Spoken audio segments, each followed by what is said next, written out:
1 week ago, I was Ethan. A guy with a future. A name. A life. Now I was brushing my hair in a pink room, wearing lace panties and a padded bra, practicing how to say thank you in a sweeter tone. And the worst part? I wasn't fighting as hard as I should have. Because deep down, I was terrified that I was starting to like the way she looked at me.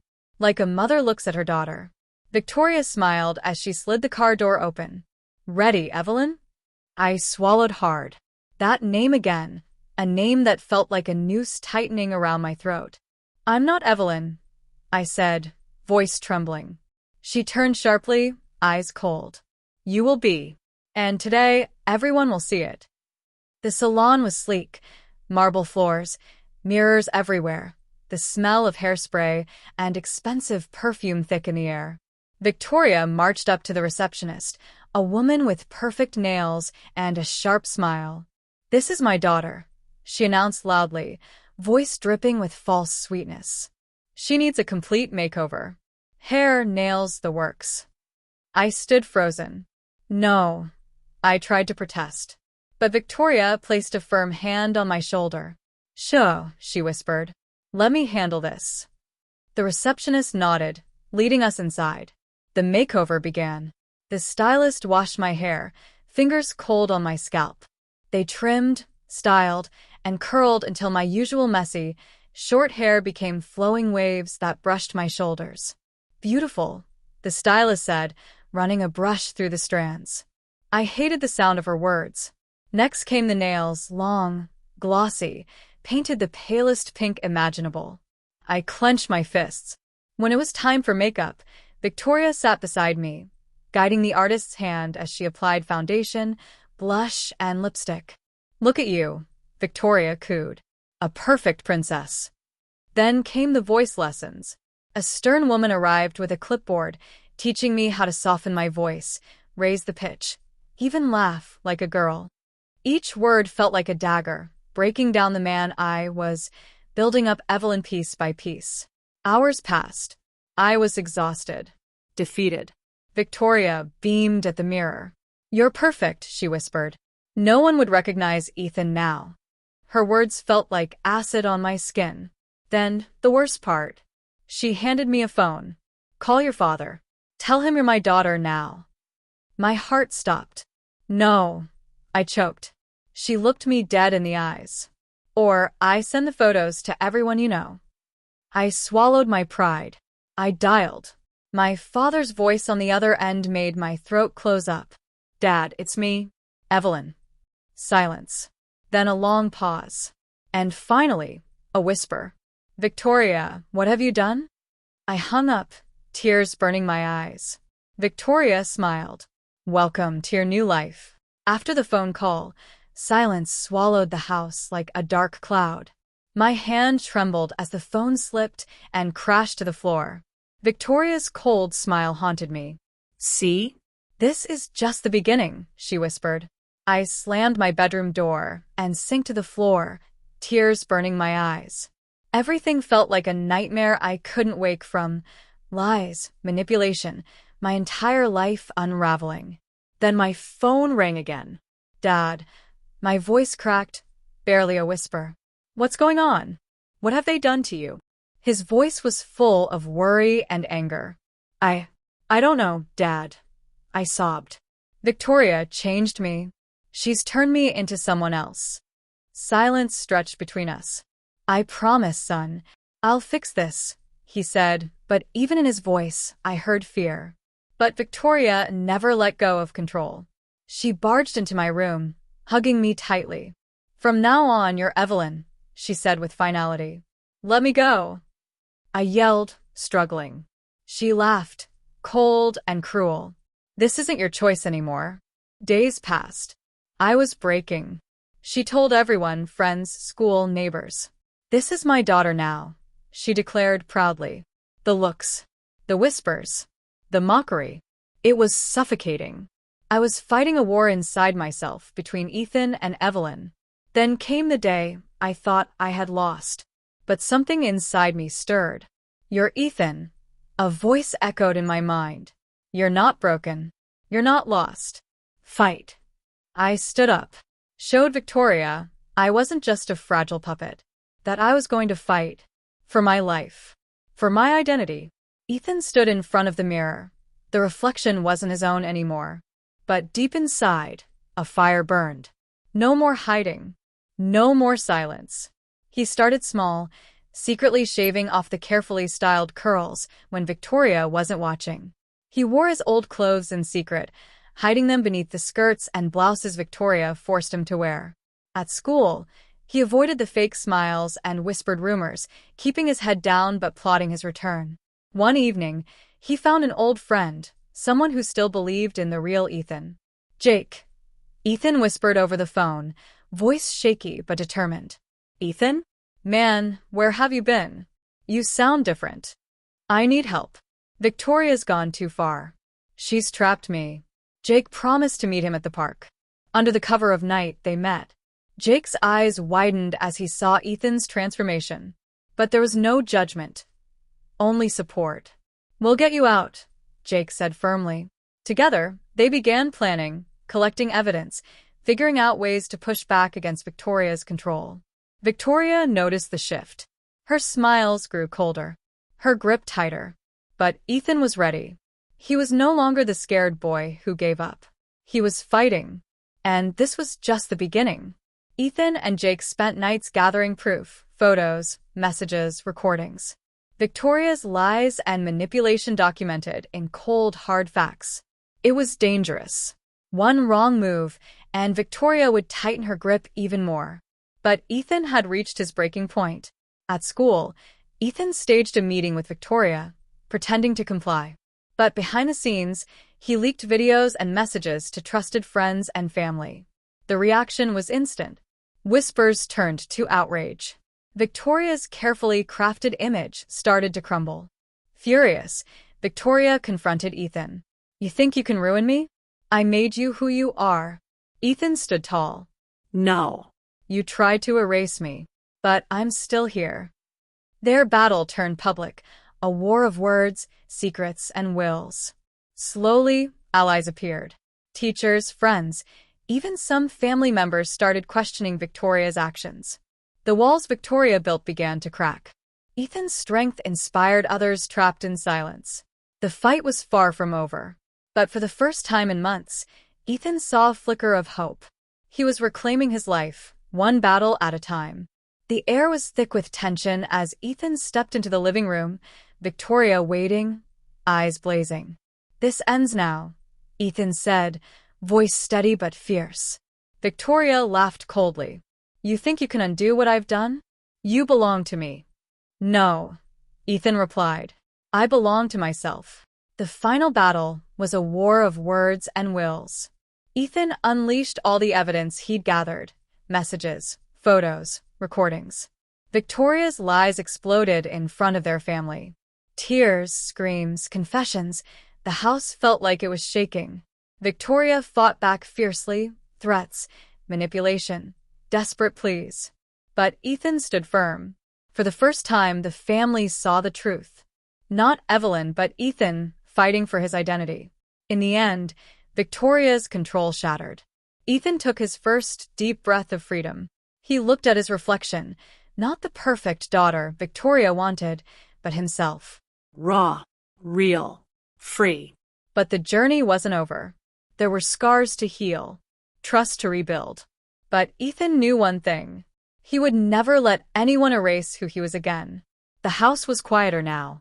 Victoria had been forced to face her actions, but the damage lingered like shadows in every corner. Ethan sat alone in his room, looking at the mirror, this time, truly seeing himself. Not just the reflection, but the scars, the pain, the battles fought and won. Friends and family slowly came around. Some apologized. Some needed time.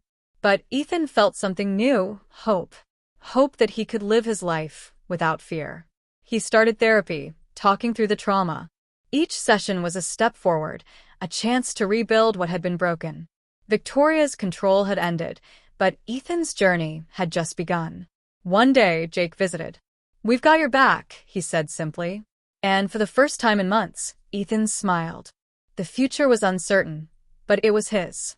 No more masks. No more lies. Just Ethan.